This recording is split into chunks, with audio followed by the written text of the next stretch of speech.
A Study in Scarlet by Sir Arthur Conan Doyle. Dramatised by Michael Hardwick. Starring Robert Powell as Sherlock Holmes and Dinsdale Landen as Dr. Watson. In which Dr. Watson meets Sherlock Holmes for the first time, and they engage in a study in scarlet.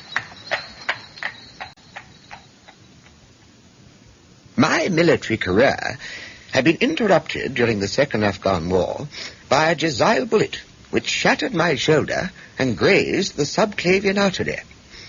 While convalescing from my wound at the base hospital of Peshawar, I was struck down by enteric fever, that curse of our Indian possessions, and it was not long before a medical board determined that not a day should be lost in returning me to England, whence I arrived a month later, with my health irretrievably ruined, but with permission from a paternal government to spend the next 9 months attempting to improve it. I had neither kith nor kin in England, and was therefore as free as an income of 11 6 a day will permit a man to be. It soon became apparent that I should have to find for myself some unpretentious and inexpensive domicile.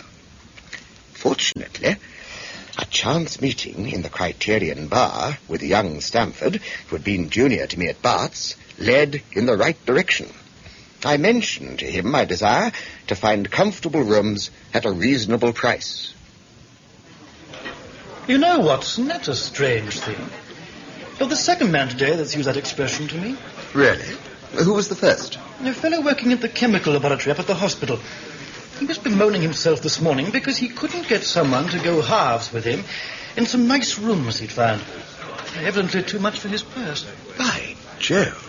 If he really wants someone to share the rooms and the expense, I'm the very man for him. I should prefer having a partner to being alone. You don't know Sherlock Holmes, eh? Sherlock Holmes? No. Why? What is there against the man? Oh, I didn't say there was anything against him. As far as I know, he's a decent enough fellow. A medical student, I suppose. No. I've no idea what he intends to go in for.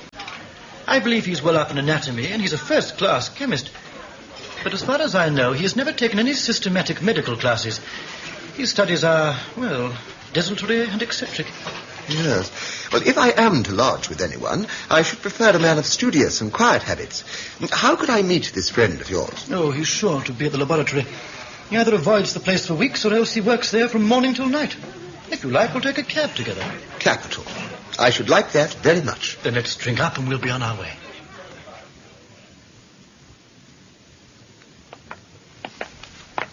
You mustn't blame me, Watson, if you don't get on with him. If we don't get on, it would be easy to part company. You know, it seems to me, Stamford, you've some reason for washing your hands of the matter. Holmes is a little too scientific for my tastes. It approaches to cold-bloodedness. I can imagine his giving a friend a little pinch of the latest vegetable alkaloid simply in order to have an accurate idea of the effects. Really? But to do him justice, I think he would take it himself with the same readiness. He appears to have a passion for definite and exact knowledge. Very right, too. Yes. But when it comes to beating the subjects in the dissecting room with a stick, it's certainly taking rather a bizarre shape. Beating the subjects? Yes. To verify how far bruises may be produced after death, I saw him at it with my own eyes.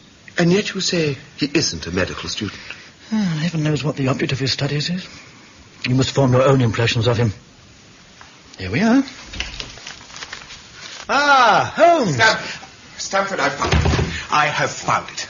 I've found a reagent which is precipitated by hemoglobin and by nothing else. Dr. Watson, Mr. Sherlock Holmes. How do you do? How are you? You've been in Afghanistan, I perceive. How on earth did you know that? Never mind. The question now is about hemoglobin. No doubt you see the significance of this discovery of mine. Let me explain. We came on business, Holmes. My friend here wants to take diggings, and as you were complaining that you could get no one to go halves with you, I thought I'd better bring you together. What a splendid idea. Oh. Dr. Watson, I have my eyes on a suite in Baker Street which will suit us down to the ground. You don't mind the smell of strong tobacco, I hope? I always smoke ships, myself. That's good enough. And I generally have chemicals about and occasionally do experiments. Would that annoy you? By no means. Good. Now, Let me see. What are my other shortcomings? I get in the dumps at times and don't speak for days on end.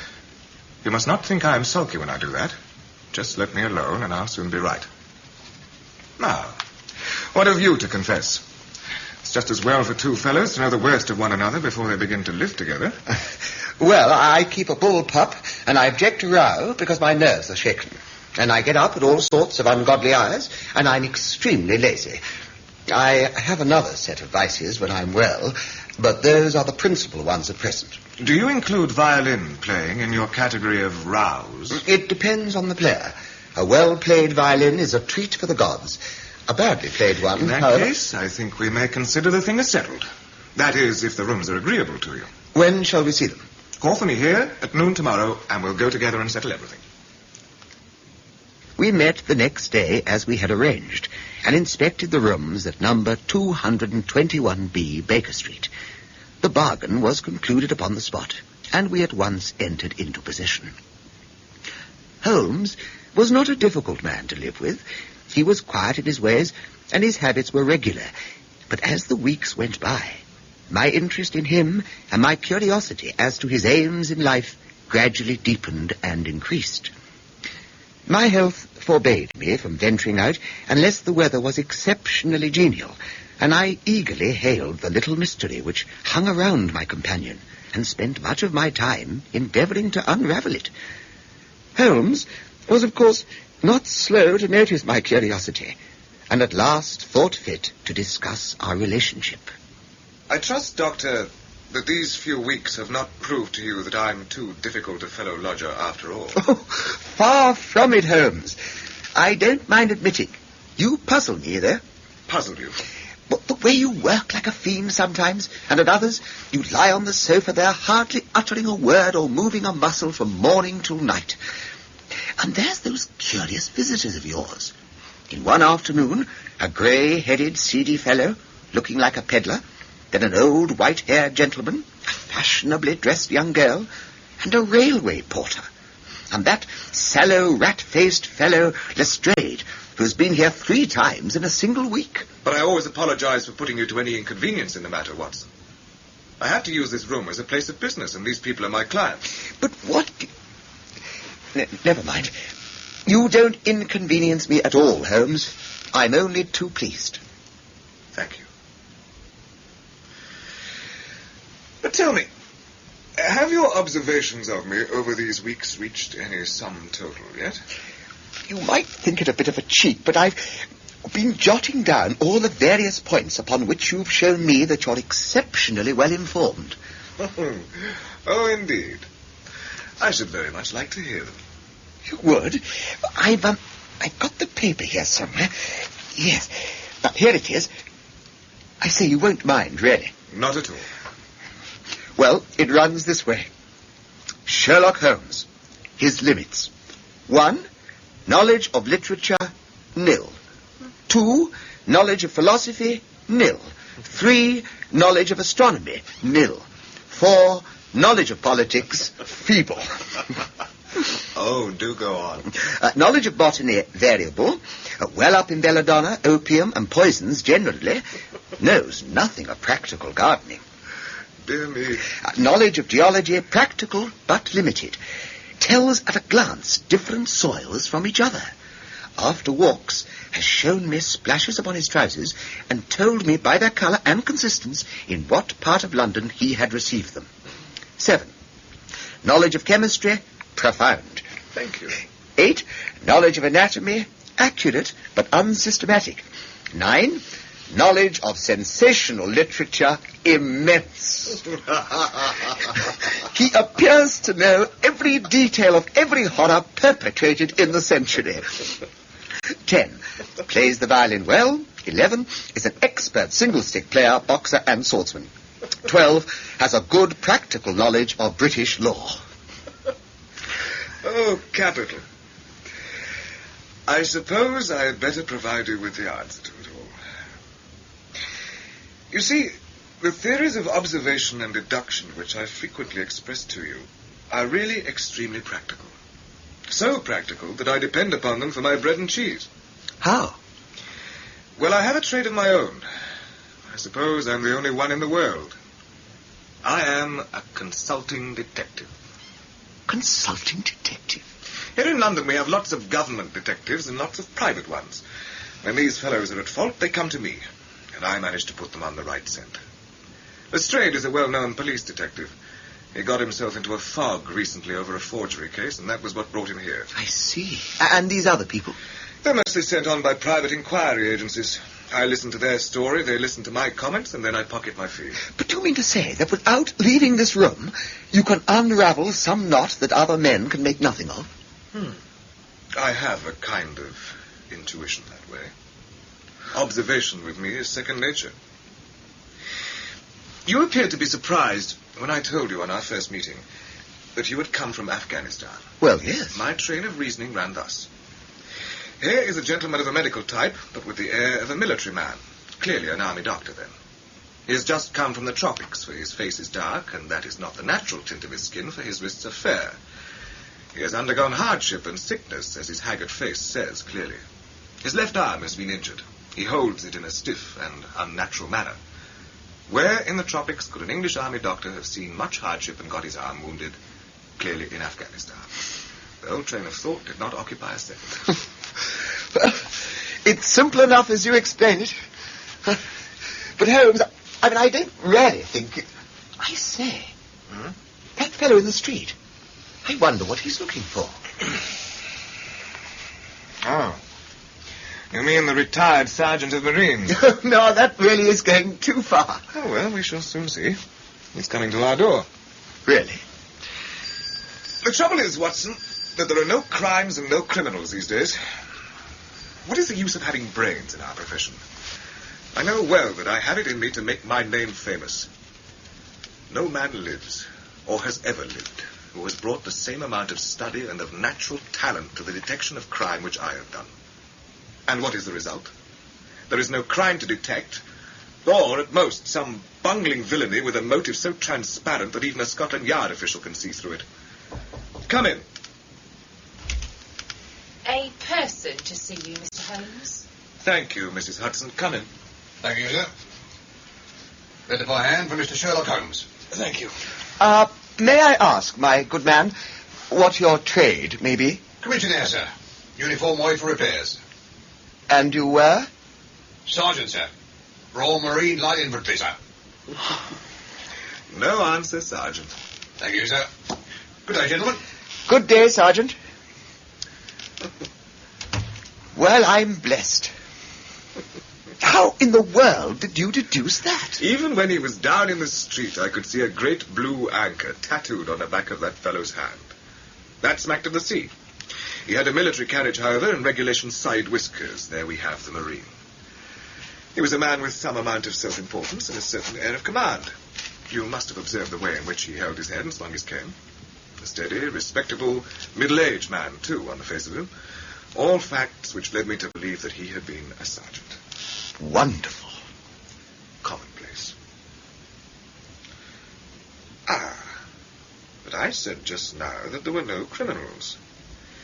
It appears that I'm wrong. Look at this. May I? Yes, read it. My dear Mr. Sherlock Holmes, there has been a bad business during the night at 3 Lauriston Gardens off the Brixton Road. Our man on the beat saw a light there about 2 in the morning, and as the house was an empty one, suspected that something was amiss. He found the door open, and in the front room discovered the body of a gentleman, well dressed, and having cards in his pocket bearing the name of Enoch J. Drebber, Cleveland, Ohio, USA. There had been no robbery, nor is there any evidence as to how the man met his death. There are marks of blood in the room, but there is no wound upon his person. We are at a loss as to how he came into the empty house. Indeed, the whole affair is a puzzler. If you can come round to the house any time before 12, you will find me there. Yours faithfully, Tobias Gregson. Gregson is the smartest of the Scotland Yarders. He and Lestrade are the pick of a bad lot. They have their knives into one another, too. They're as jealous as a pair of professional beauties. There will be some fun over this case if they're both put upon the scent. Surely there isn't a moment to be lost. Shall I go and order you a cab? My dear fellow, what does it matter to me? Supposing I unravel the whole matter, you may be sure that Gregson, Lestrade and company will pocket all the credit. But he begs you to help him. Yes, he knows that I am his superior and acknowledges it to me, but he would cut his tongue out before he'd own it to any third person. However, we may as well go and have a look. I shall work it out on my own hook. I may have a laugh at them if I have nothing else. Come on, get your hat. You wish me to come? Yes, if you've nothing better to do. A minute later, we were both in a hansom, driving furiously for the Brixton Road. It was a foggy, cloudy morning, and a dull-coloured veil hung over the housetops. My companion was in the best of spirits, and prattled away about Cremona fiddles and the difference between a Stradivarius and an Amati. We were still 100 yards or more from number 3 Lauriston Gardens when Holmes insisted upon our alighting, and so we finished our journey on foot. I had imagined that he would at once have hurried into the house and plunged into a study of the mystery. But nothing appeared to be further from his intention. He lounged up and down the pavement, gazed vacantly at the ground, the sky, and the houses opposite. Then he proceeded slowly down the path, keeping his eyes riveted on the ground. Twice he stopped, and once I saw him smile and utter an exclamation of satisfaction.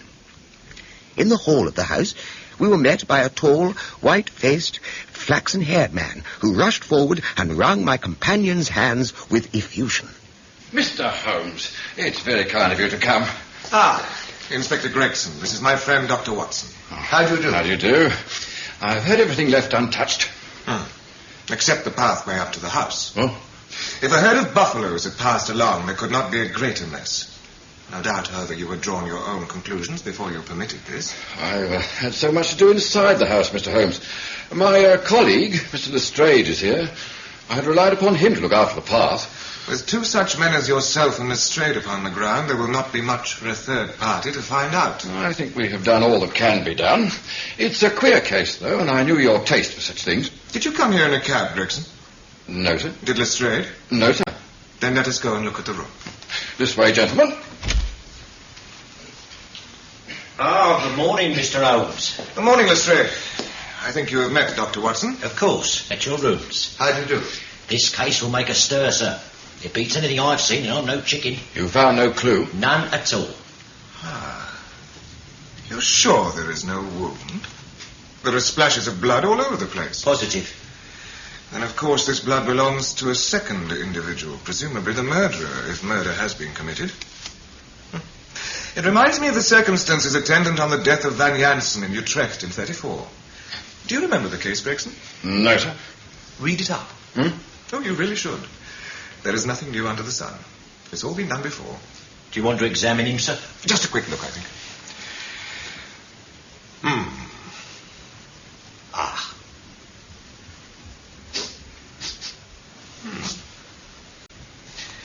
Yes, patent leather boots. Well, I think I have seen everything I need to see.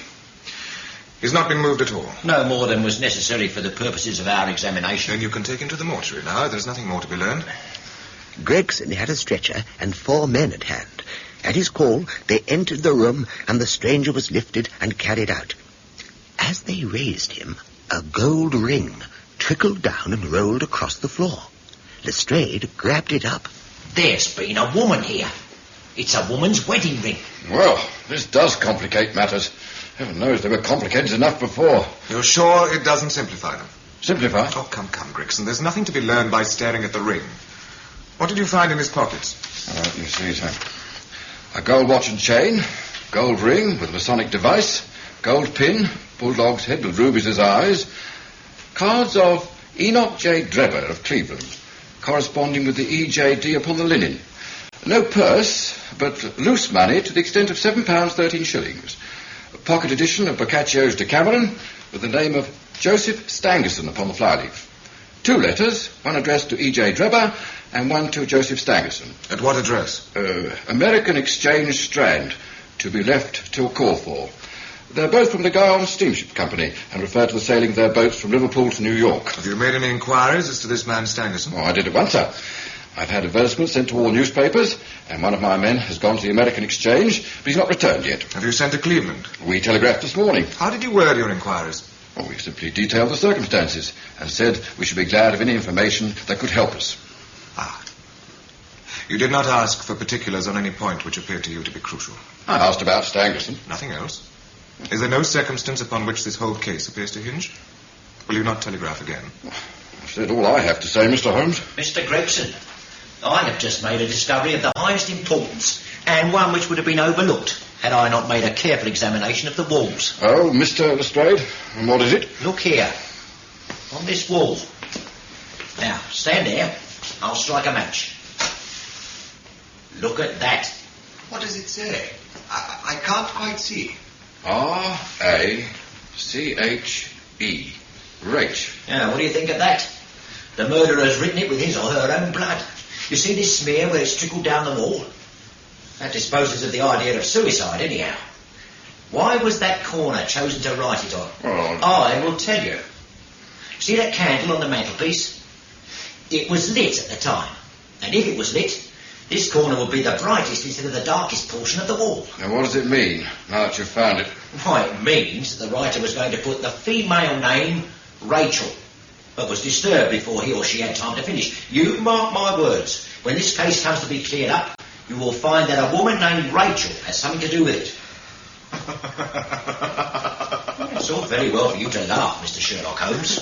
Well, you may be very smart and clever, but the old hound is the best when all is said and done. I really beg your pardon, Lestrade. You certainly have the credit of being the first of us to find this out, and as you say, it bears every mark of having been written by the other participant in last night's mystery. I've not had time to examine this room yet, but with your permission I shall do so now. As he spoke, he whipped a tape measure and a large, round magnifying glass from his pocket. With these two implements, he trotted about the room, sometimes stopping, occasionally leaning, and once lying flat upon his face. He chattered away to himself the whole time, keeping up a running fire of exclamations, groans, and whistles. In one place, he gathered a little pile of grey dust from the floor and packed it away in an envelope. Finally, he examined with his glass the word upon the wall. This done, he appeared satisfied, for he replaced his tape and glass in his pocket. They say that genius is an infinite capacity for taking pains. It's a very bad definition, but it does apply to detective work. What do you think of it, sir? It would be robbing you of the credit of the case if I were to presume to help you. You're doing so well now that it would be a pity for anyone to interfere.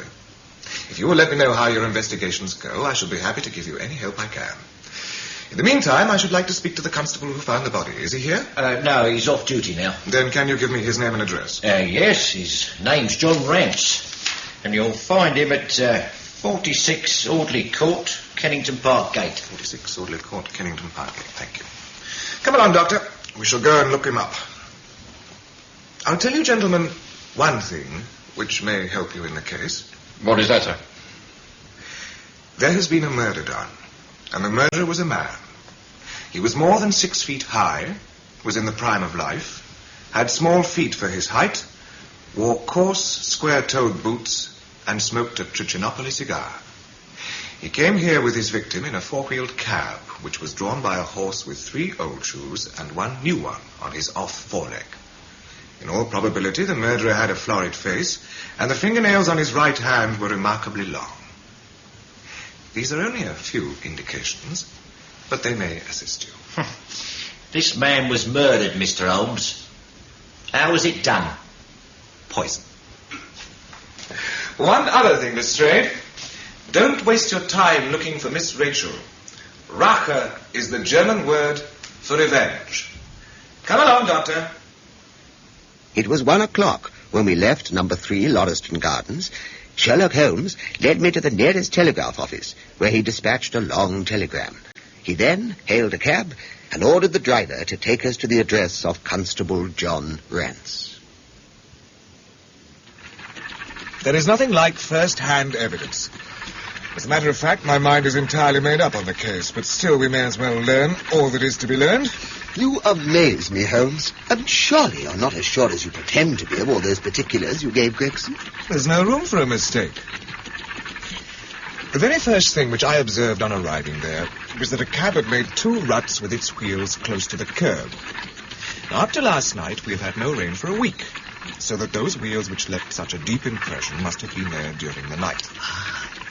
There were the marks of the horse's hoofs, too, the outline of one of which was far more clearly cut than that of the other 3, showing that there was a new shoe.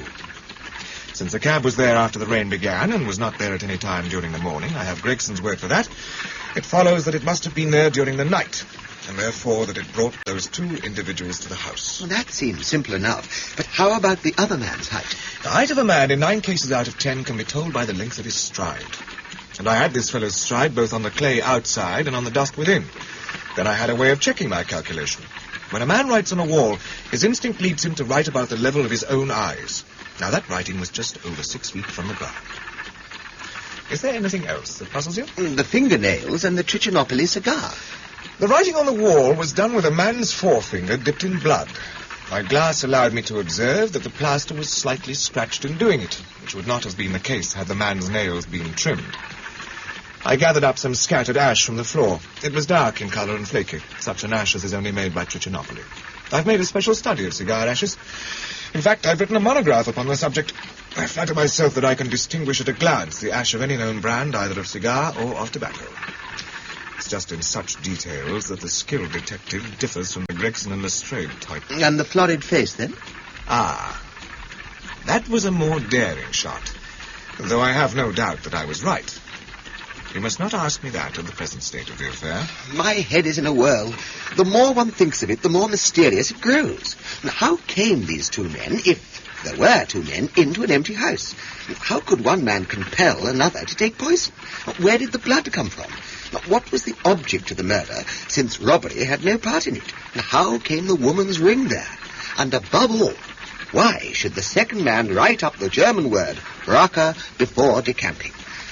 I confess, Holmes, I can't see any possible way of reconciling all these facts. You sum up the difficulties of the situation succinctly and well, Watson. There is much that is still obscure, though I have quite made up my mind on the main facts. As to poor Lestrade's discovery, it was simply a blind, and intended to put the police upon a wrong track by suggesting socialism and secret societies. It was not done by a German. Oh? If you'll notice, the A was written somewhat after the German fashion. Now, a real German invariably uses capitals in the English character, so that we may safely say that this was not written by one, but by a clumsy imitator who overdid his part. It was simply a ruse to divert the inquiry into a wrong channel. I am not going to tell you much more of the case, Doctor. You know, a conjurer gets no credit when once he has explained his trick, and if I show you too much of my method of working, you will come to the conclusion that I'm a very ordinary individual after all. Oh, I shall never do that. You have brought detection as near to an exact science as it ever will be in this world. I'll tell you one other thing. Patent Leathers and Square Toes came in the same cab, and they walked down the pathway together as friendly as possible. Really? Arm in arm, in all probability. When they got inside, they walked up and down the room, or rather, Patent Leathers stood, while Square Toes walked up and down.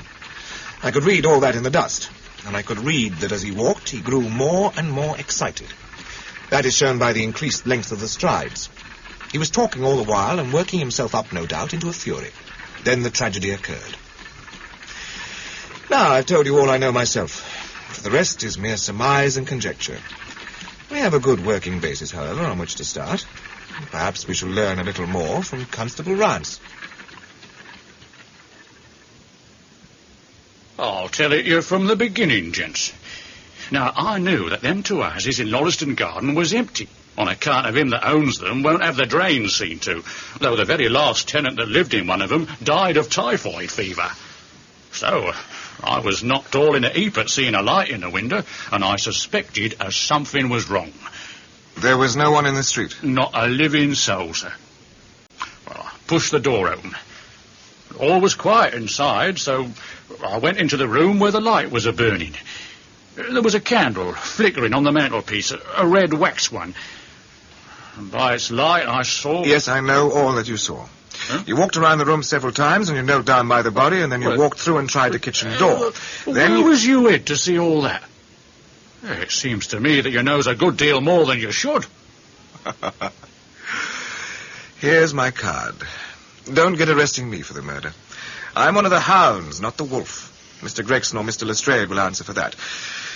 Go on, though. What did you do next? I went back to the gate and sounded my whistle.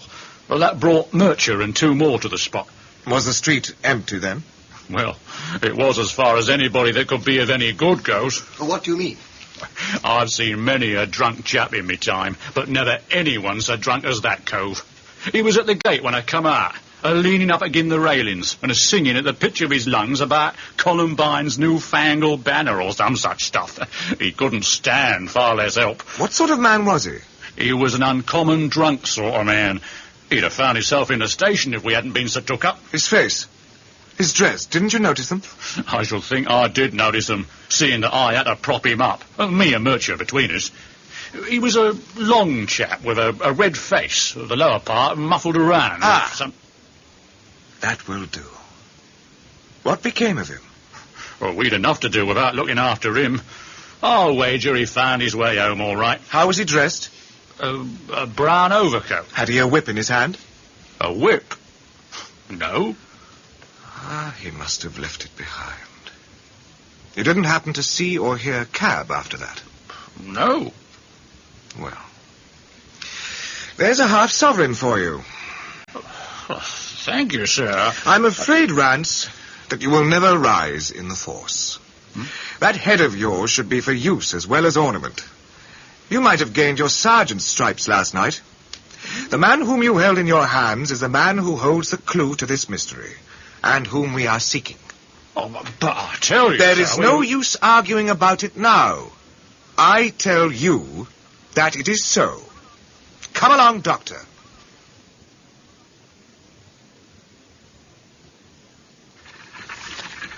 Blundering fool! Just to think of his having such an incomparable bit of good luck and not taking advantage of it. I'm rather in the dark still, Holmes. It's true that the description of his man tallies with your idea of the second part in this mystery, but why should he come back to the house after leaving it? The ring, man, the ring! That was what he came back for. If we have no other way of catching him, we can always bait our line with the ring. I shall have him, Doctor. I lay you 2 to 1. I'll have him. I must thank you for it all. Me? I might not have gone but for you, and so have missed the finest study I ever came across. A study in Scarlet. Eh? Why shouldn't we use a little art jargon? There's a scarlet thread of murder running through the colourless skein of life.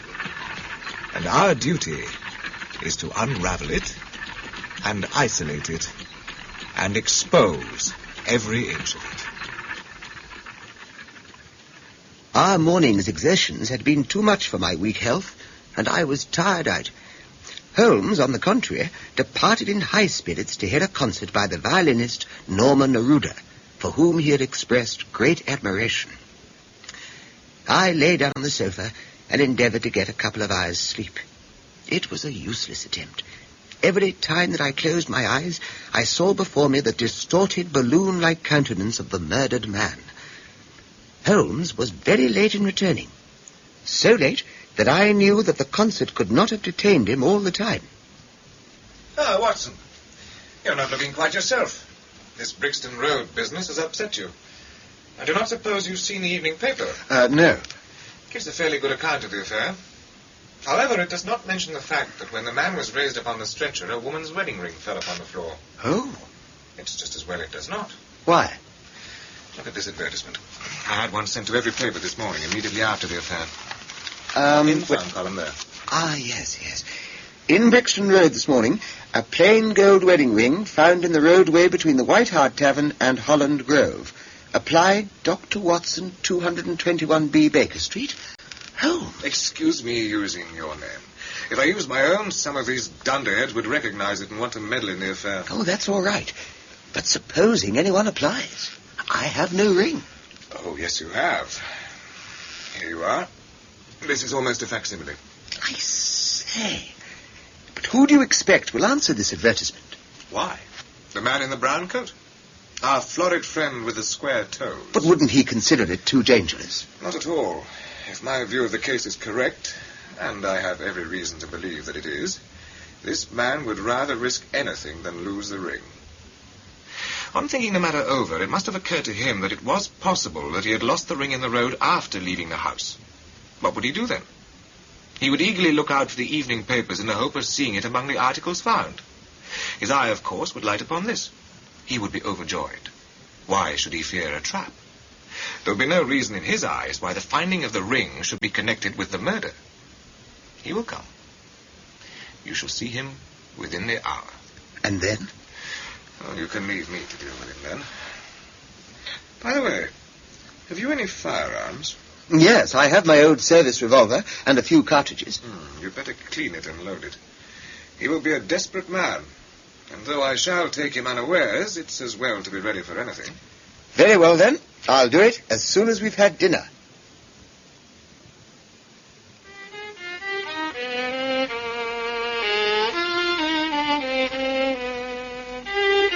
Holmes, it's gone 8 o'clock. Yes. We shall not have long to wait, I promise you.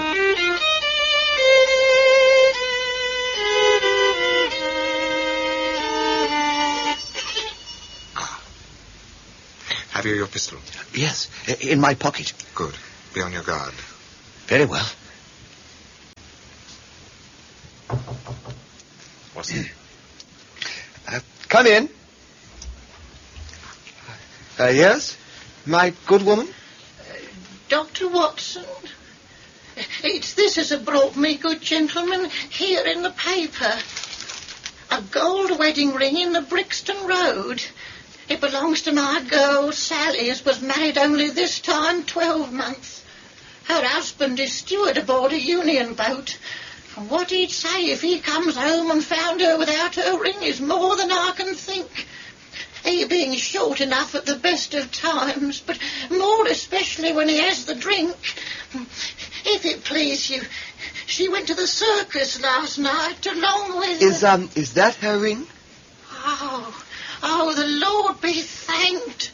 Oh, Sally will be a glad woman this night. And what may your address be? 13 Duncan Street, Houndsditch. A weary way from here. The Brixton Road does not lie between any circus and Houndsditch. The gentleman asked me for my address. Sally lives in lodgings at 3 Mayfield Place, Peckham. And your name is? My name is Sawyer. Hers is Dennis. Sally Dennis. Which Tom Dennis married her. And a smart, clean lad, too. As long as he's at sea. And no steward in the company more thought of. Oh, but when on shore, what with the women and what with the liquor shops... Holmes. Give it to him. Here is your ring, Mrs. Sawyer. It clearly belongs to your daughter, and I'm glad to be able to restore it to the rightful owner. Oh, kind gentleman. If you only knew how pleased my Sally will be. Oh, if he could have come home and found her without it, I don't know what he might have done. Thank you, good gentleman. Oh, my poor Sally, what will she say? Good night, Mrs. Sawyer. Good night to you, sir.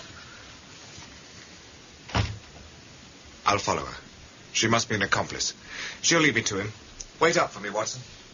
It was close upon 9 when he set out. He did not return for almost 3 hours.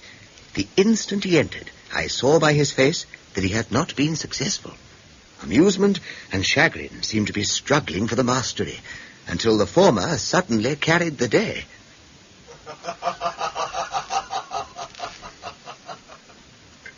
I wouldn't have the Scotland Yarders know it for the world, Watson. They would never let me hear the end of it. What is it, Holmes? Where have you been? It's just gone midnight. Oh, I don't mind telling you a story against myself. That creature had gone a little way when she hailed a four-wheeler which was passing. I managed to be close to her so as to hear the address, but I need not have been anxious, for she sang it out loud enough for it to be heard at the other side of the street. "Drive to 13 Duncan Street, Houndsditch," she cried. This begins to look genuine, I thought. And having seen her safely inside, I perched myself behind. Perched yourself? Oh, that's an art which every detective should be an expert at. Well, away we rattled, and never drew rein until we reached the street in question. I hopped off before we came to the door and strolled down the street in an easy, lounging way. I saw the cab pull up. The driver jumped down, and I saw him open the door and stand expectantly. Nothing came out, though. When I reached him, he was groping frantically in the empty cab and giving vent to the finest assorted collection of oaths that ever I listened to. There was no sign or trace of his passenger, and I fear it'll be some time before he gets his fare. On inquiring at number 13, we found that the house belonged to a respectable paperhanger named Keswick, and that no one of the name either of Sawyer or Dennis had ever been heard of there. You don't mean to say that that tottering, feeble old woman was able to get out of the cab while it was in motion? Old woman be damned! We were the old women to be taken in. He must have been a young man, and an active one, too, besides being an incomparable actor. The disguise was inimitable. He saw that he was followed, no doubt, and used this means of giving me the slip. It shows that the man we are after is not as lonely as I imagined he was, but his friends who are ready to risk something for him. Now, Doctor, you're looking done up. As you say, it's gone midnight. Take my advice. Turn in. Yes, I think I will. You turning in, too? Not yet a while. This smouldering fire and my violin will keep me company long into the watches of the night, I fancy. There is a strange problem still to unravel. A very strange problem indeed. Well, Holmes, the papers are certainly full of it today. They're calling it the Brixton Mystery. Ah, have they anything useful to tell us? Well, so far as I can see, most of them are concentrating on the victim's German name. Well, I won't get as far. Wait a minute. This must be a later edition. Holmes, they've identified the man. Have they indeed? In that case, my dear Watson, pray post me up while I demolish this fourth egg. Very well, Holmes. The deceased was an American gentleman who had been residing for some weeks in the metropolis. He had stayed at the boarding house of Madame Charpentier in Torquay Terrace, Camberwell. He was accompanied in his travels by his private secretary, Mr. Joseph Stangerson. The two bade adieu to their landlady upon Tuesday the 4th inst., and departed to Euston Station with the avowed intention of catching the Liverpool Express. They were afterwards seen together upon the platform. Nothing more is known of them until Mr. Drebber's body was, as recorded, discovered in an empty house in the Brixton Road, many miles from Euston. How he came there, or how he met his fate, are questions which are still involved in mystery. Nothing is known of the whereabouts of Stangerson. We are glad to learn that Mr. Lestrade and Mr. Gregson of Scotland Yard are both engaged upon the case, and it is confidently anticipated that these well-known officers will speedily throw light upon the matter. I told you that whatever happened, Lestrade and Gregson would be sure to score. That depends how it turns out. Ah, bless you. It doesn't matter in the least. If the man is caught, it will be on account of their exertions. If he escapes, it will be in spite of their exertions. It's heads I win and tails you lose. At this point, our conversation was rudely interrupted by the sudden and noisy entry into our rooms, amid many protesting cries from Mrs. Hudson, of half a dozen of the dirtiest and most ragged street Arabs that I have ever clapped eyes on. Holmes did not seem at all taken aback, and immediately marshalled them into a line, like so many disreputable statuettes. He questioned them, gave each of them a shilling, and with a wave of his hand sent them scampering away downstairs like so many rats. I turned to him in amazement. Who or what on earth were they, Holmes? They are the Baker Street Division of the Detective Police Force. There's more work to be got out of one of those little beggars than out of a dozen of the regular force. Really? The mere sight of an official-looking person seals men's lips. These youngsters, however, go everywhere and see everything. They're as sharp as needles, too, All they want is organisation. You're not employing them on this Brixton case, are you? Yes. There is a point which I wish to ascertain. It's merely a matter of time. Come in. Mr. Holmes, congratulate me. Ah, Inspector Gregson. I have made the whole thing as clear as day. You mean that you were on the right track? The right track.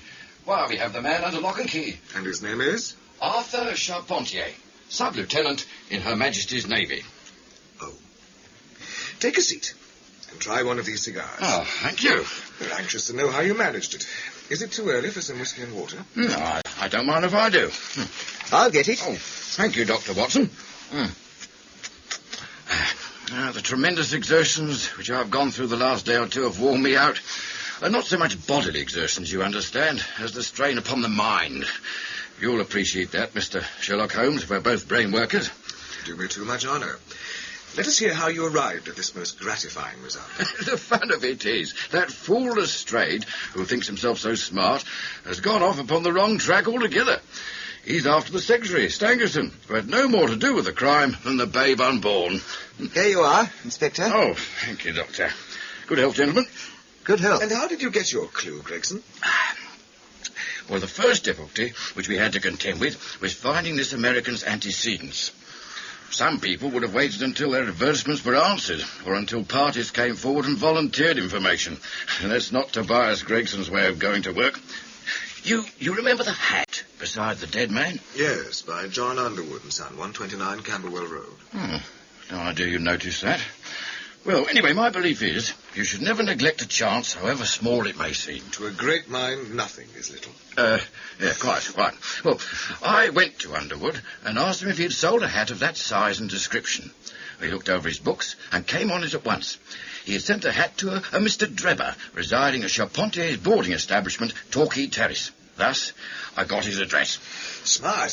Very smart. Well, I next called upon Madame Charpentier. I found her very pale and distressed. Her daughter was in the room, too, an uncommonly fine girl she is, I may add, though she was looking red about the eyes and her lips trembled as I spoke to her. That didn't escape my notice. You know the feeling, Mr. Holmes, when you come upon the right scent, a kind of thrill in your nerves. Before I even started to question them, I felt that these people knew something of the matter. Now, ladies, you have heard of the mysterious death of your late boarder, Mr. Enoch J. Drebber? There now, dear. Yes, sir, we have heard about it. And what o'clock did Mr. Drebber leave your house for the train? At 8 o'clock. His secretary, Mr. Stangerson, said that there were 2 trains, one at 9:15 and one at 11, and he was to catch the first. And was that the last you saw of him? Alice? Madame, I asked whether that was the Yes, last it was. Mother, no good can ever come of falsehood. We did see Mr. Drebber again, sir. Ah. God forgive you. You have murdered your brother. Arthur would rather we spoke the truth. Then you'd best tell me all about it. Half confidences are worse than none. Besides, you do not know how much we know of it already. On your head be it, Alice. Perhaps you'd better leave us together. Yes, Mother.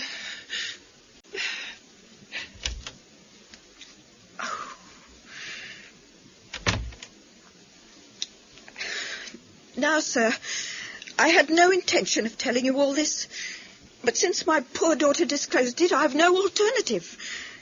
Having once decided to speak, I would tell you all, without omitting any particular. It is your wisest course, madam. Very well.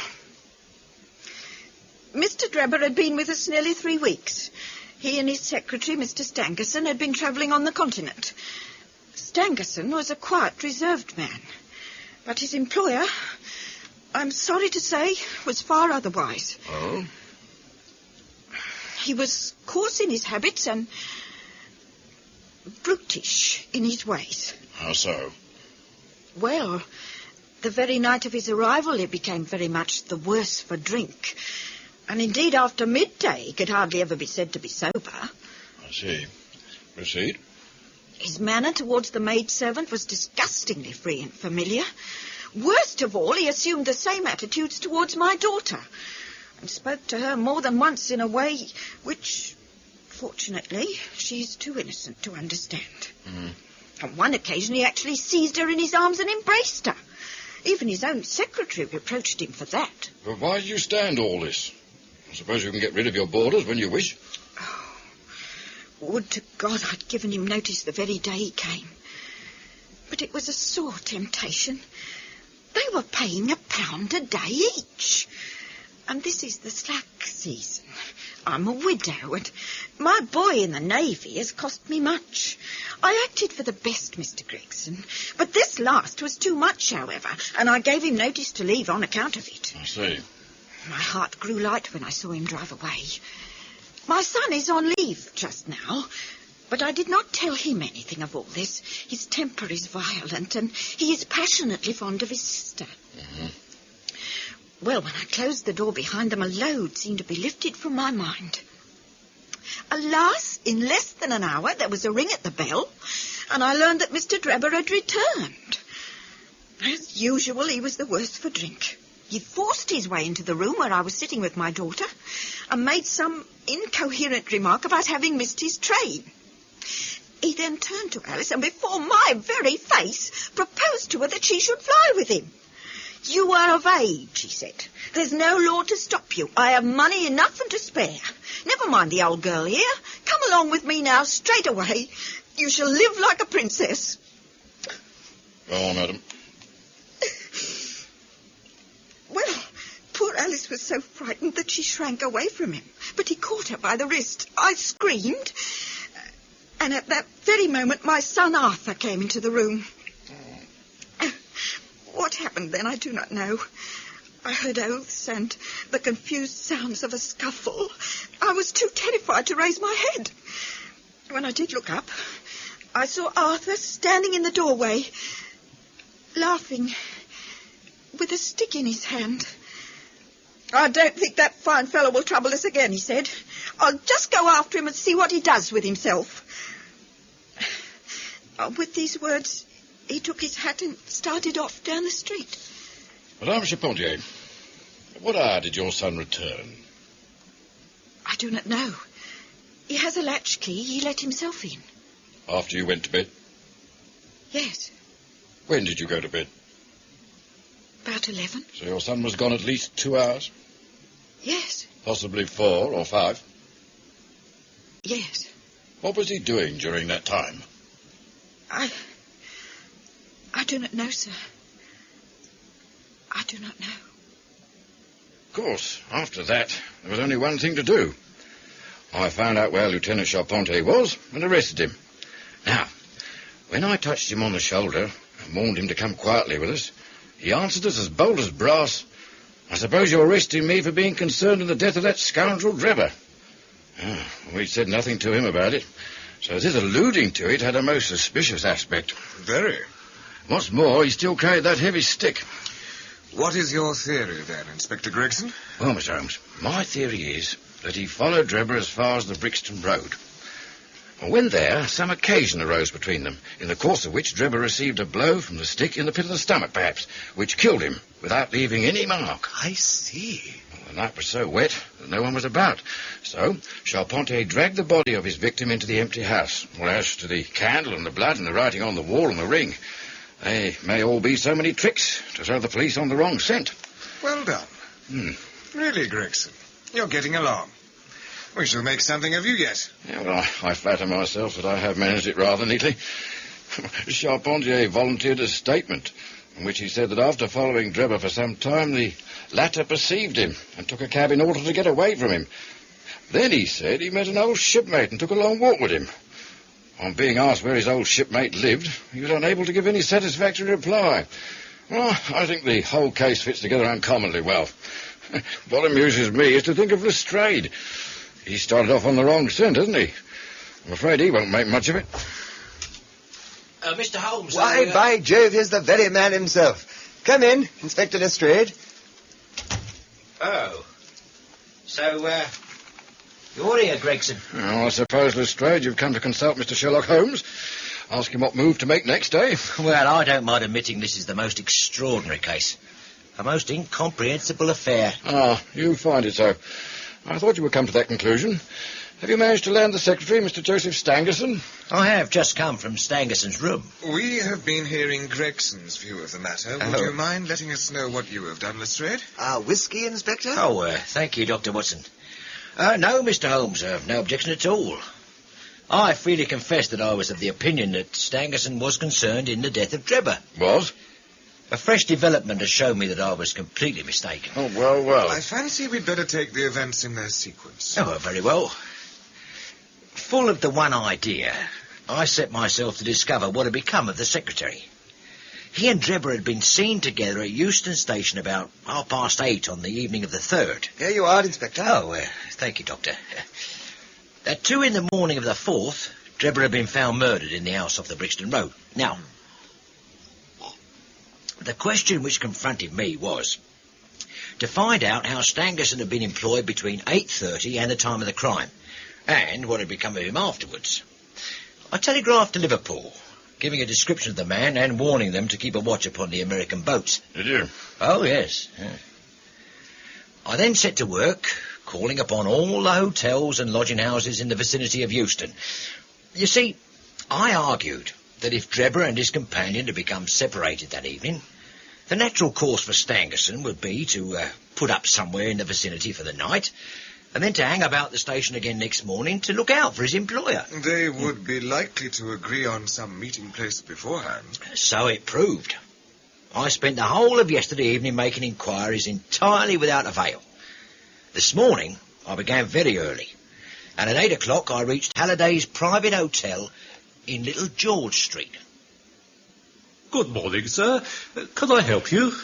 Oh, I hope so. I'd like to know whether a Mr. Stangerson is living here. Oh, indeed, sir. Oh.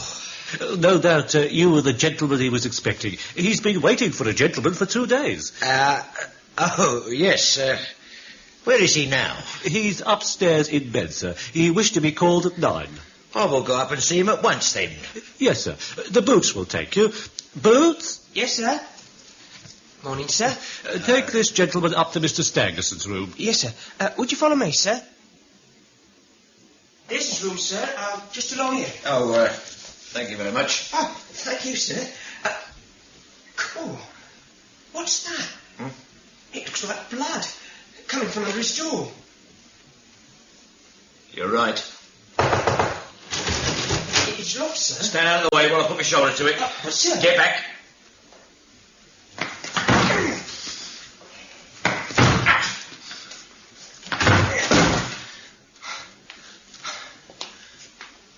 My God.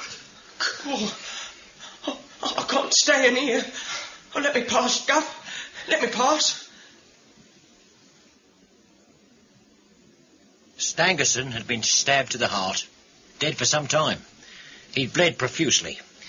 But now comes the strangest part of the affair, Mr. Holmes. What do you suppose was on the wall? The word Rache written in letters of blood. Yeah, that was it. Great heavens. Get on with the details, Lestrade. Well, the murderer was seen. A milk boy happened to walk down the lane at the back of the hotel. He noticed that a ladder, which usually lay there, was raised against one of the windows of the second floor, which was wide open. He looked back and saw a man descend the ladder. He came down so openly that the lad imagined him to be some carpenter or joiner at work. Well, he took no notice, beyond thinking it was early for anyone like that to be at work. But he had an impression that the man was tall, had a reddish face, and was dressed in a long brownish coat. Did you find anything in the room which could furnish a clue to the murderer? Nothing. Stangerson had £80-odd in his pocket. Whatever the motive for these two crimes, it certainly wasn't robbery. There were no papers in the pockets except a telegram dated from Cleveland about a month ago and containing the words, J.H. is in Europe. There was no sender's name. And there was nothing else? Nothing of any importance. His pipe was on the chair beside the bed. There was a glass of water on the table. And on the windowsill a small chip ointment box containing a couple of pills. At last. What's that, Mr. Holmes? The last link. My case is complete. Oh. Now, what do you mean, Mr. Holmes? I have now in my hands all the threads which have formed such a tangle. I will give you proof of my knowledge. Could you lay your hand upon those pills, Lestrade? Well, I have them here. But I don't attach any importance to them, though. Let me see them.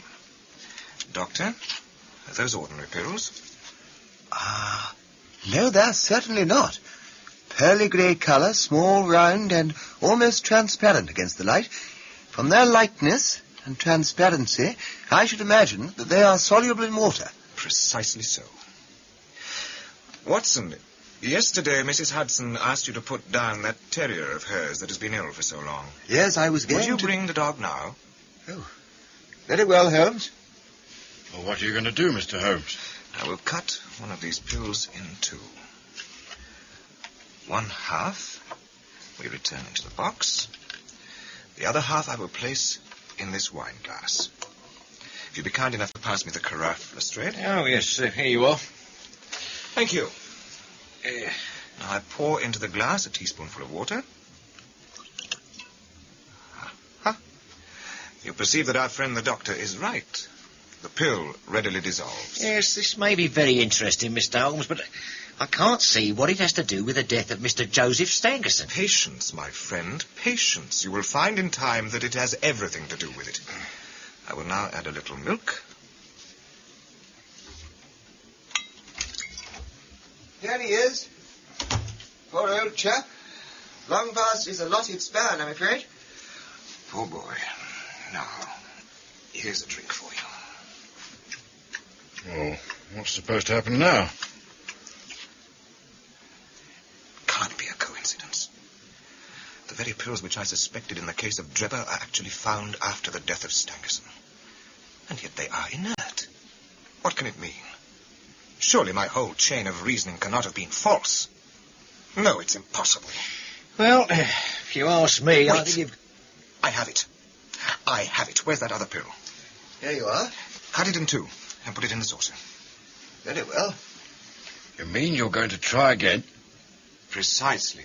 This time, the unfortunate creature's tongue seemed hardly to have been moistened when it gave a convulsive shiver in every limb and lay as rigid and lifeless as if it had been struck by lightning. Poor old chap. I should have had more faith. I ought to know by this time that when a fact appears to be opposed to a long train of deductions, it invariably proves to be capable of bearing some other interpretation. Of the two pills in that box, one was of the most deadly poison, and the other was entirely harmless. I ought to have known that before ever I saw the box at all. Well, I don't like saying it in front of you, Gregson, but I'm right out of my depth. I really am. You're not alone, Lestrade. I can't make head nor tail of it. It is a mistake to confound strangeness with mystery. The most commonplace crime is often the most mysterious because it presents no new or special features from which deductions may be drawn. This murder would have been infinitely more difficult to unravel had the body of the victim been simply found lying in the roadway without any of those outre and sensational accompaniments which have rendered it remarkable. These strange details have really had the effect of making it less difficult. Now, look here, Mr. Holmes. We want something more than mere theory and preaching now. It's a case of taking the man. I've made my case out, and it seems I was wrong. Young Charpentier is locked up and couldn't have been engaged in this second affair. Lestrade went after his man, Stangerson, and it appears he was wrong, too. Can you name the man who did it? Right, Holmes, if I may say so. Any delay in arresting the murderer might give him time to perpetrate some fresh atrocity. There will be no more murders. You can put that consideration out of the question. You have asked me if I know the name of the murderer. I do. Mr. The Holmes. mere knowing of his name is a small thing, however, compared with the power of laying our hands upon him. This I expect very shortly to do. But how? I have good hopes of managing it through my own arrangements, but it is a thing which needs delicate handling. We have a shrewd and desperate man to deal with. As long as this man has no idea that anyone has a clue, there is some chance of securing him. But if he had the slightest suspicion, he would change his name and vanish in an instant among the 4 million inhabitants of this great city. Without meaning to hurt either of your feelings, I am bound to say that I consider him to be more than a match for the official force, and that is why I have not asked your assistance. Now, look here. If I fail, I shall of course incur all the blame due to this omission. But that I am prepared for. Well, I don't know about that. Yes, Mrs. Hudson? Your cab is at the door, sir. Thank you, Mrs. Hudson. Lestrade, Gregson, why don't you introduce this pattern of handcuffs at Scotland Yard? See how beautifully the spring works. The old pattern's good enough, sir, if we can only find a man to put 'em on. Very good. Very good. The cabman may as well help me with my boxes. Just ask him to step up, Mrs. Hudson. Yes, sir. Holmes, you never said anything about setting out on a journey. No, I did, Watson. However, I must just get this small portmanteau ready. What is this, Mr. Holmes? Yes, Holmes, I really think It's been used for so long. These buckles are dreadfully difficult. Well, I'll help you. No, the cabman can do it. Ah.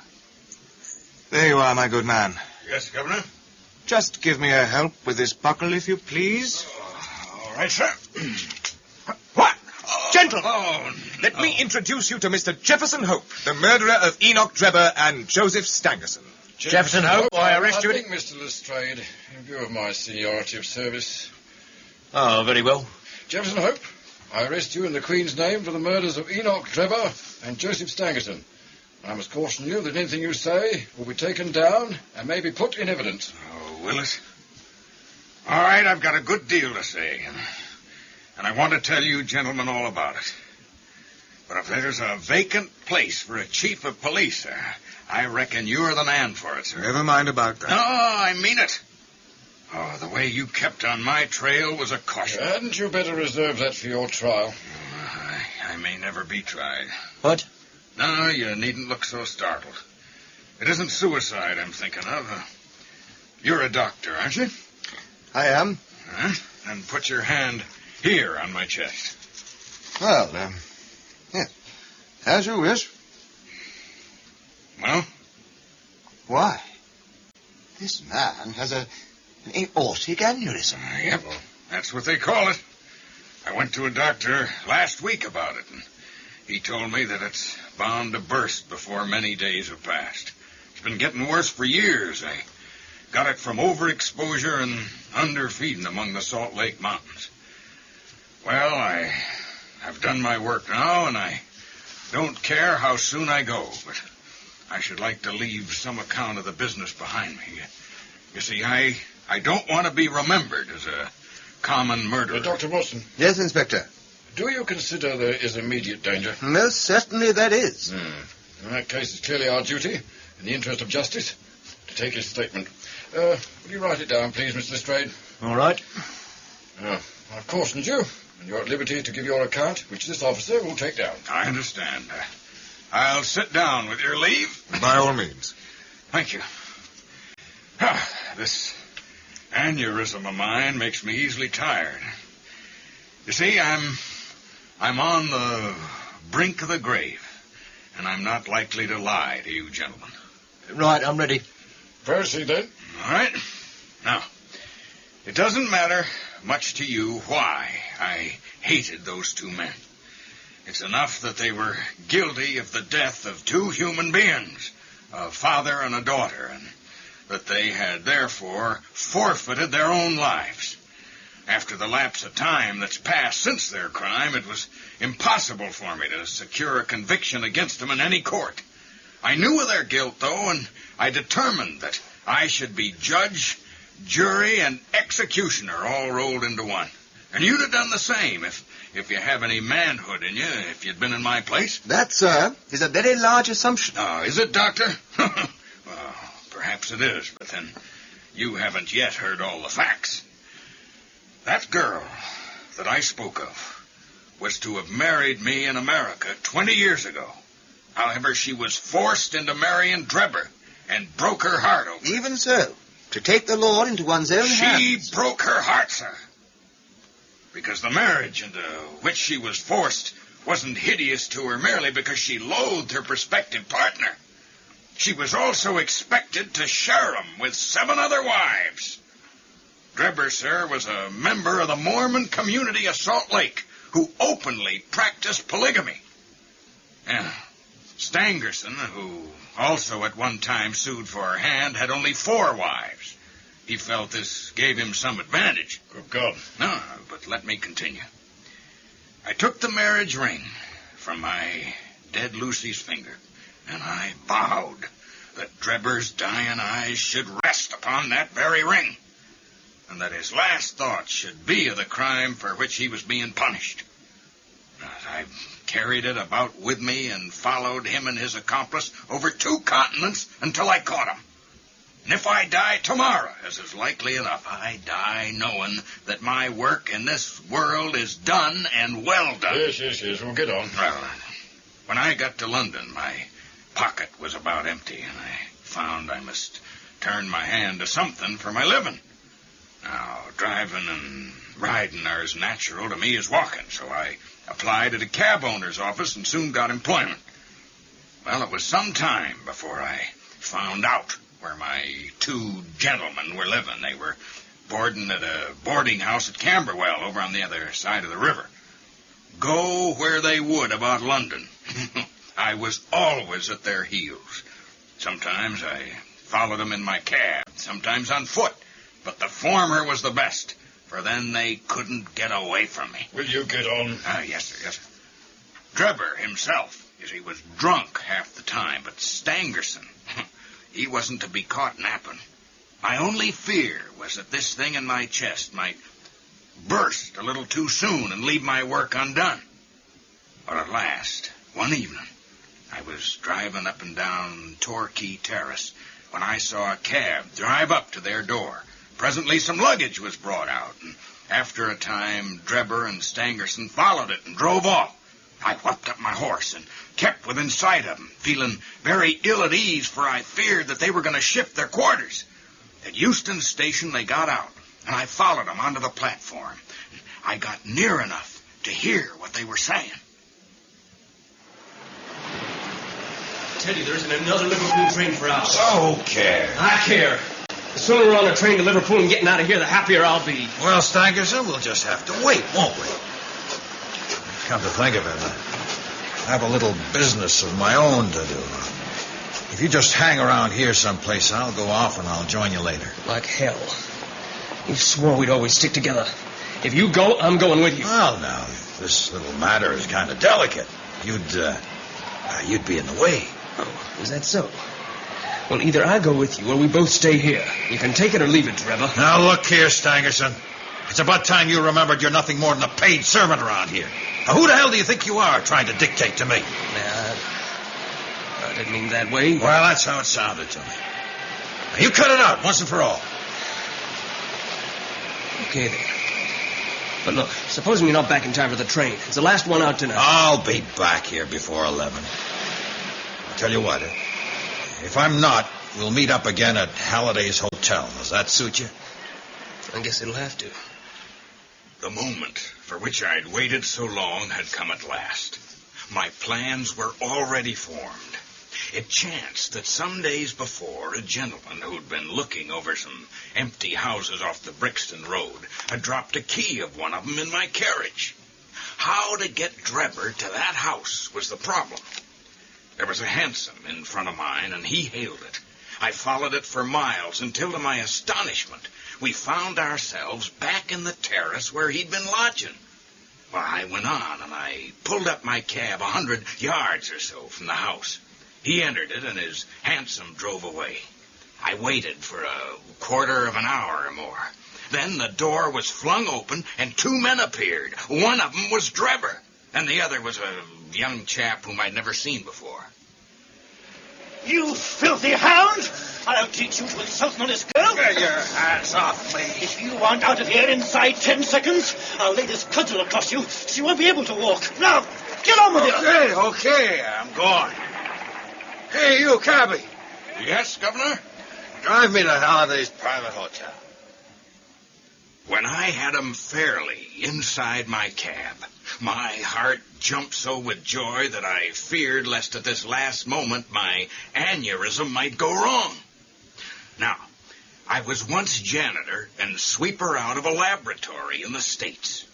Well, one day I heard a professor lecturing on some alkaloid which was so powerful that the least grain meant instant death. So when they were all gone, you see, I helped myself to a little of it.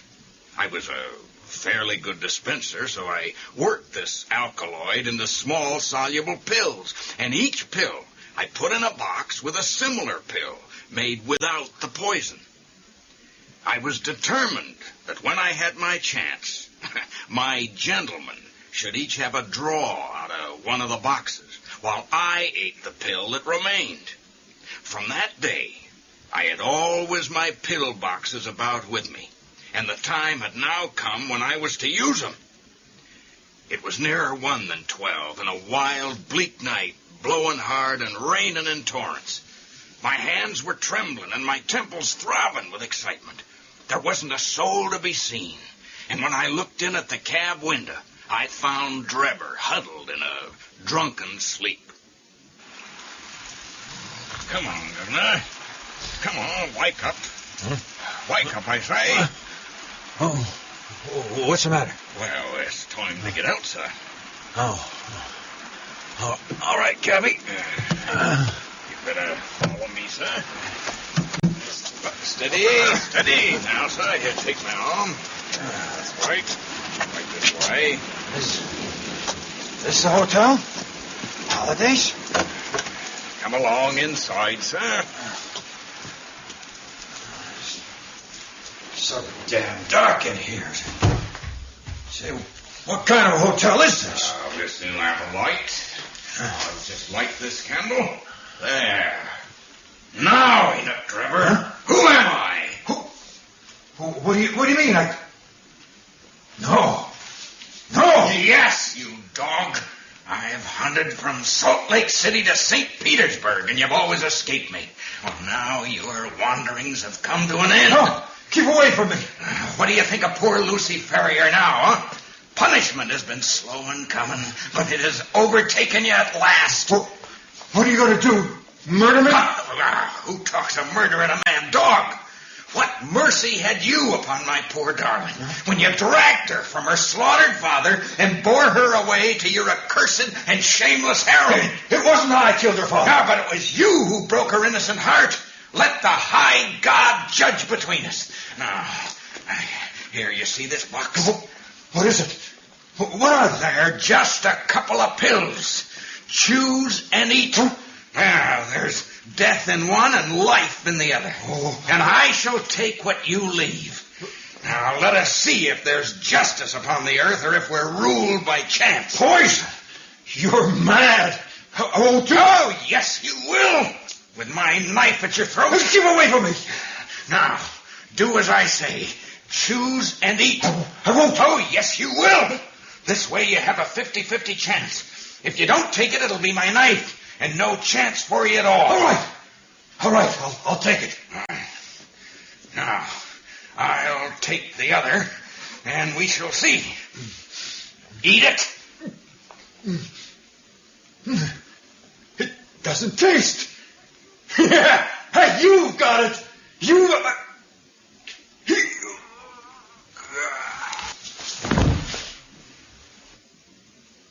I turned him over with my foot and placed my hand upon his heart. There was no movement. He was dead. The pulses in my temples were beating like sledgehammers, and I believe I would have had a fit of some sort if the blood hadn't gushed from my nose and relieved me. Now, I remembered a German being found in New York with Rach written up above him, and it was argued that the secret societies must have done it. I guessed that what puzzled the New Yorkers would puzzle Londoners, so I dipped my finger in my own blood and printed it on the wall. Then I walked down to my cab. I had driven some distance when I put my hand into the pocket in which I usually kept Lucy's ring, and I found that it wasn't there. It was the only memento I had of her. So I drove back, and leaving my cab in a side street, I went boldly up to the house.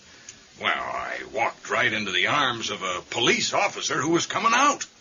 I managed to fool him by pretending to be hopelessly drunk, but I had to go away without that ring. So much for Drebber, then. How about Stangerson? Well, I knew he was staying at Halliday's Hotel, so early next morning I took advantage of some ladders which were lying in the lane behind the hotel, and so made my way into his room in the gray of the dawn. I woke him up and told him he was to answer for the life he'd taken so long before. I gave him the same choice of poison pills. Well, he sprang from his bed and flew at my throat. In self-defense, I stabbed him to the heart. I see. Have you anything more to say? Well, not much. I'm about done up, gentlemen. I went on cabbying intending to save enough to take me back to America. I was standing in the yard when a ragged youngster asked if there was a cabbie there called Jefferson Hope and said that his cab was wanted by a gentleman at 221B Baker Street. Oh, I came around. Next thing I knew, this man here had the bracelets on my wrists. Well, that's the whole of my story, gentlemen. You may consider me to be a murderer, but I hold that I'm just as much an officer of justice as you are. You got all that, Mr. Lestrade? Every word. Well, is there anything you'd like to ask, Mr. Holmes? There is only one point at which I should like a little more information. Who was your accomplice who came for the ring? Now, sir, I can tell my own secrets, but I don't get other people into trouble. I saw your advertisement. I thought it might be a plant. My friend volunteered to go and see, and I think you'll admit that he did it smartly. You have my word on it, though, gentlemen, that his connection with the whole business ends there. He had no hand in the deaths of those two men and knows nothing about them. I think we can accept the truth of that, Gregson. Very well, Mr. Holmes. But now, gentlemen, the forms of the law must be complied with. The prisoner will be brought before the magistrates, and your attendance will be required. Well, that's understood, Inspector. Until then, I will be responsible for him. Come along, if you please, Mr. Lestrade. Right. He may as well use his own cab, but I'm afraid we can hardly let him drive it. You'll have to oblige. Oh, never mind. At least I can drive a cab. Come along, Hope. Let's be moving. We had all been warned to appear before the magistrates upon the Thursday. But when the Thursday came, there was no occasion for our testimony. A higher judge had taken the matter in hand, and Jefferson Hope had been summoned before a tribunal where strict justice would be meted out to him. On the very night after his capture, the aneurysm burst, and he was found in the morning stretched upon the floor of his cell, with a placid smile upon his face, as though he'd been able in his dying moments to look back upon a useful life and on work well done. Will there still be a court hearing? I mean, now that he's dead? Oh, yes. The formalities will have to be observed. It won't be the same, though. I must admit, the trial would have been pretty interesting. Never mind. I wouldn't have missed the investigation for anything. There's been no better case within my recollection. Simple as it was. Simple? Oh, really. It can hardly be described as otherwise. The proof of its intrinsic simplicity is that without any help, save a few very ordinary deductions, I was able to lay my hand upon the criminal within 3 days. That's true. But how? I've already explained to you that what is out of the common is usually a guide rather than a hindrance. In solving a problem of this sort, the grand thing is to be able to reason backwards. In the everyday affairs of life, it is more useful to reason forwards, and so the other comes to be neglected. There are 50 who can reason synthetically for one who can reason analytically. Well, I confess I don't... And this was a case in which you were given the result and had to find everything else for yourself. Now, I approached the house with my mind entirely free from all impressions. As I walked down the garden path, I saw the heavy footmarks of the constables, but I saw also the track of the two men who had first passed through the garden. It was easy to tell that they had been before the others, because in places their marks had been entirely obliterated by the others coming upon the top of them. This told me that the nocturnal visitors were two in number, one remarkable for his height, and the other fashionably dressed, to judge from the small and elegant impression left by his boots. What next? On entering the house, this inference was confirmed. My well-booted man lay dead before me. The tall one, then, had done the murder, if murder there was. Having sniffed the dead man's lips, I detected a slightly sour smell, and I came to the conclusion that he had been poisoned. I argued from the hatred and fear expressed upon his face that the poison had been forced upon him. But Holmes, who ever heard of... Oh, do not imagine that it was a very unheard-of idea. The forcible administration of poison in the cases of Dolsky in Odessa and Le Turier in Montpellier will at once occur to any toxicologist. Is that so? Oh, yes. Now, I quickly came to the conclusion, since there were no signs of a struggle, that the blood which covered the floor had burst from the murderer's nose in his excitement. I could see that the track of blood coincided with the track of his feet. As a medical man, Watson, you will agree that it is seldom that any man breaks out in such a way unless he's very full-blooded, through emotion. Quite true. So I hazarded the opinion that the criminal was a robust and ruddy-faced man. As indeed he was. Quite so. You will remember that I ascertained that when Gregson telegraphed to America, he had not inquired as to any particular point which might appear to be critical. Yes. Well, bearing in mind the wedding ring, I telegraphed to the head of the police at Cleveland, limiting my inquiry to the circumstances connected with the marriage of Enoch Drebber. The answer was conclusive. It told me that Drebber had already applied for the protection of the law against an old rival in love named Jefferson Hope, and that this same Hope was at present in Europe. I knew now that I held the clue to the mystery in my hand, and all that remained was to secure the men. All that remained? Oh, really? It wasn't so difficult. I'd already determined in my own mind that the man who had walked into the house with Drebber was none other than the man who had driven the cab. The marks on the road showed me that the horse had wandered on in a way which would have been impossible had there been anyone in charge of it. So you came to the conclusion that Jefferson Hope was to be found among the cabbies of the metropolis. Oh, brilliant, Holmes. Quite brilliant. Thank you, Watson. Yes, Mrs. Hudson. The echo's just come, Mr. Holmes. It's just throwing down there, Mrs. Hudson. I'll look at it later. No, I'll have it, please. Oh, very good, sir. Thank you.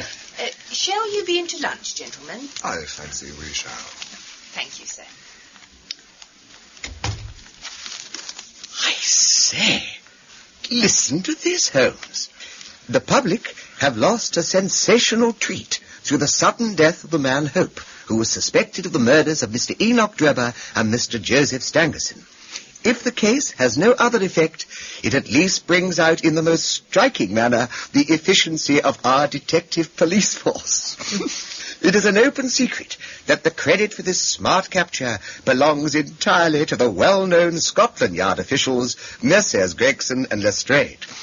It is expected that a testimonial of some sort will be presented to these two officers as a fitting recognition of their service. Well, Holmes, what about that? Didn't I tell you so when we started, Watson? That's the result of all our study in Scarlet. To get them a testimonial.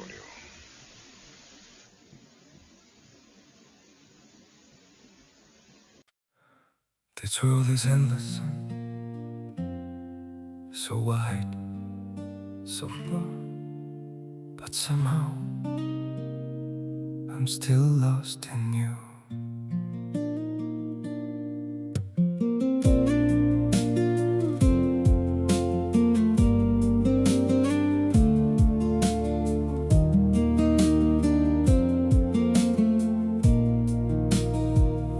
The streets are full of moving shadows, countless places I could go. City shining, people passing, yet I still feel so alone. Every road keeps leading nowhere, every sky feels cold and blue. In this world so vast and open, I'm still lost in missing you. The world is wide, so wide before me, but I keep losing my way. Somewhere in the endless distance, your memory makes me stay.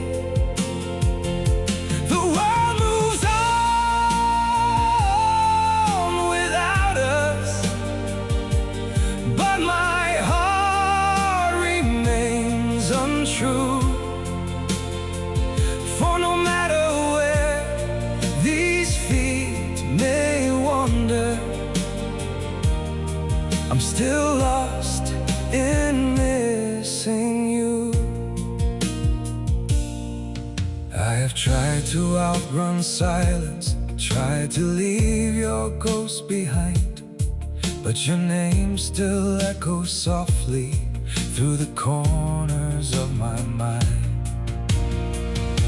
The world is wide, so wide before me, but I keep losing my way. Somewhere in the endless distance, your memory makes me stay. The world moves on without us, but my heart remains untrue. For no matter where these feet may wander, I'm still lost in missing you. Maybe someday I'll stop searching for your face in every crowd, but until that day, this broken heart will keep calling your name out. The world is wide, so wide before me, but I keep losing my way. Somewhere in the endless distance, your memory makes me stay. The world moves on without us, but my heart remains untrue. For no matter where these feet may wander, I'm still lost in missing you.